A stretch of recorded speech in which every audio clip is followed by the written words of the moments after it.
Assalamualaikum dan salam sejahtera. Saya Zulizwan bin Zamri, nombor metrik 250560 akan mempersembahkan video komunikasi perundingan iaitu isu antara rundingan Malaysia dan Korea Utara mengenai kes pembunuhan Kim Jong Nam. Saksikan.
Sebelum kita terus ke analisa kes, kita hendaklah mengetahui bahawa apa itu perundingan.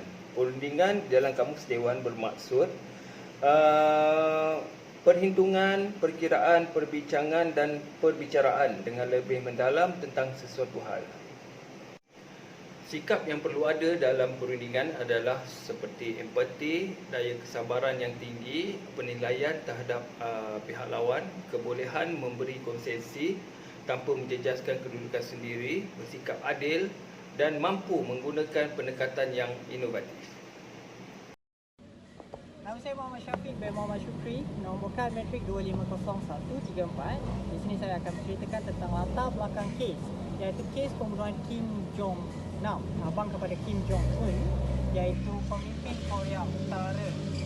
Pada 13 bulan 2 2017 di lapangan terbang antarabangsa Kuala Lumpur KLIA.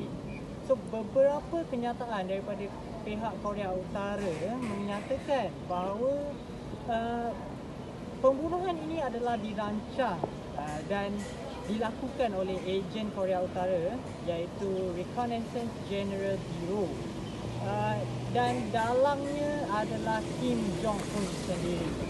So Kim Jong Un yang melihat abangnya sebagai ancaman terhadap pemerintahannya, mungkin kerana kritikan yang sering dilemparkan abangnya terhadap pemerintahan. Pada tahun 2012, cubaan pembunuhan Kim Jong Nam kali pertama oleh Presiden Korea Utara telah gagal, dan Kim Jong Nam telah menghantar satu surat rayuan kepada adiknya Kim Jong Un supaya keluarganya tidak dibunuh. Pada 13 bulan 2 2017 di lapangan terbang antarabangsa Kuala Lumpur KLIA, Kim Jong Nam yang menggunakan identiti sebagai Kim Cho telah dibunuh semasa sedang menunggu penerbangan untuk pulang ke Macau. Beliau telah didatangi oleh dua orang wanita warga negara Vietnam dan juga Indonesia daripada belakang dan menangkapnya daripada belakang, disimbahnya cecair dan ditutup mukanya dengan satu kain yang mengandungi cecair. Dipercayai ejen saraf VX. Okay, pada masa itu selepas didatangi oleh dua orang wanita berkenaan, beliau telah jatuh dan telah dibawa ke Hospital Putrajaya. Namun malangnya beliau telah meninggal pada perjalanannya. Saya akan menyentuh sedikit berkenaan analisis kes. Kes ini mengambil masa yang agak lama untuk diselesaikan kerana kes yang berprofil tinggi dan juga melibatkan dua buah negara, iaitu Malaysia dan Korea Utara. Ia juga disebabkan kerana tidak mendapat kerjasama daripada pihak Korea Utara itu. Keadaan bertambah rumit apabila rundingan dan juga bantahan dari diplomat Korea Utara dibuat secara tidak rasmi kepada Malaysia. Keadaan lebih bertambah tegang apabila Kang Cho, iaitu duta kepada Korea Utara, membuat tuduhan bahawa Malaysia telah berkomplot dalam pembunuhan ini dan melaporkan kepada Mahkamah Keadilan Antarabangsa atas sebab pelanggaran hak asasi manusia kerana pihak Malaysia enggan mengeluarkan mayat Kim Jong-nam tanpa waris kepada Kim Jong-nam. Ada yang kita lepas, ada yang kita simpan. Ku menuju ke depan, menuju dengan lekas. Bertenang, kalau ku disuruh pasti datang. Sang saka biru, kami akan menang. Mana boleh berserah, mana boleh mengalah, mana boleh berserah, mana boleh mengalah. Keras semua unit. Assalamualaikum, selamat sejahtera. Saya Aina Hazudi Minta Aaron Syariman. Nombor metik saya 249938. Okey, dalam topik ini saya akan membincangkan perbincangan dan cadangan. Kerjasama yang diberikan oleh pemimpin Korea Utara tidak seperti diharapkan. Namun begitu, penyelesaian yang terbaik dan keselamatan bagi rakyat kedua-dua negara masih dalam keadaan yang terjaga dengan meletakkan kedua-dua negara dalam keadaan yang selamat. Malaysia menunjukkan kepimpinan negara tidak boleh ditindas oleh mana-mana negara, sebagai contoh Korea Utara yang merupakan sebuah negara kuasa besar. Rundingan yang dijalankan dengan keadaan yang tak baik yang mana boleh menjejaskan keselamatan negara, akan tetapi Malaysia telah mengambil beberapa kaedah dan tindakan bijak untuk menanganinya.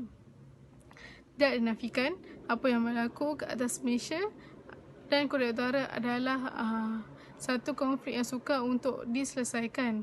Namun begitu, tindakan bijak yang diambil oleh pemimpin negara memainkan peranan penting dalam menjaga negara supaya tidak mengancam keselamatan dan nyawa rakyat-rakyat Malaysia. Okey, dalam pembincangan dan cadangan, terdapat langkah-langkah yang diambil oleh Malaysia. Satu, preparation and planning. Malaysia telah mengatur tujuan dan batasan tertentu untuk menjalankan rundingan dengan Korea Utara. Malaysia perlu mengetahui lebih banyak mengenai Korea Utara bagi menangani masalah yang dihadapi. Definition of ground rules. Malaysia menetapkan prinsip rundingan yang akan dihadapkan untuk merencanakan strategi menghadapi Korea Utara. Okey, yang ketiga, clarification dan justification. Malaysia sedia menghadapi rundingan yang akan diadakan dan jelas tentang kepentingan apa yang diharapkan daripada rundingan tersebut. Okey, yang keempat, bargaining and problem solving. Malaysia dan Korea Utara melalui proses rundingan secara berhemah dalam menyelesaikan konflik, walaupun ada sesetengah pihak dari Korea Utara menuduh yang tidak berasas terhadap Malaysia. Okey, yang kelima, closure and implementations. Okey, pada peringkat ini, Malaysia dan Korea Utara telah mengambil keputusan yang bijak bagi dengan meletakkan kedua-dua negara dalam keadaan situasi yang selamat dan adil. Okey, sekian, terima kasih. Assalamualaikum. Nama saya Hafizah binti Abu Samah, matrik number 249986. Saya akan bercakap berkaitan dengan kesimpulan. Okey, konflik yang berlaku di antara Malaysia dengan Korea Utara ini telah membuka minda dan pandangan setiap masyarakat dalam negara, yang mana setiap perancangan dalam menguruskan rundingan di antara dua negara ini adalah perlu lebih teliti untuk mengelakkan sebarang kesilapan yang akan menjejaskan negara berlaku, terutamanya apabila ia melibatkan negara yang punya kuasa seperti Korea Utara. Kematangan pihak yang bertanggungjawab dalam menyelesaikan sesuatu konflik yang wujud juga perlu untuk menjelaskan situasi sebenar yang berlaku dan juga memberikan cadangan penyelesaian yang terbaik kepada semua pihak. Oleh sebab itu, rundingan yang baik perlu dijalankan untuk memastikan kedua-dua pihak yang terlibat berpuas hati dengan keputusan yang dibuat. Walaupun rundingan yang dijalankan memberi keputusan yang baik kepada kedua-dua pihak, langkah berjaga-jaga dengan sebarang kemungkinan yang akan berlaku haruslah diambil kira. Apa yang boleh dijelaskan di sini, rundingan bukan sahaja penting dalam perniagaan, malah dalam apa jua keadaan sekalipun, kerana konflik yang berlaku dan timbul adalah berkaitan rapat dengan kehidupan seharian manusia itu sendiri. Sekian, terima kasih.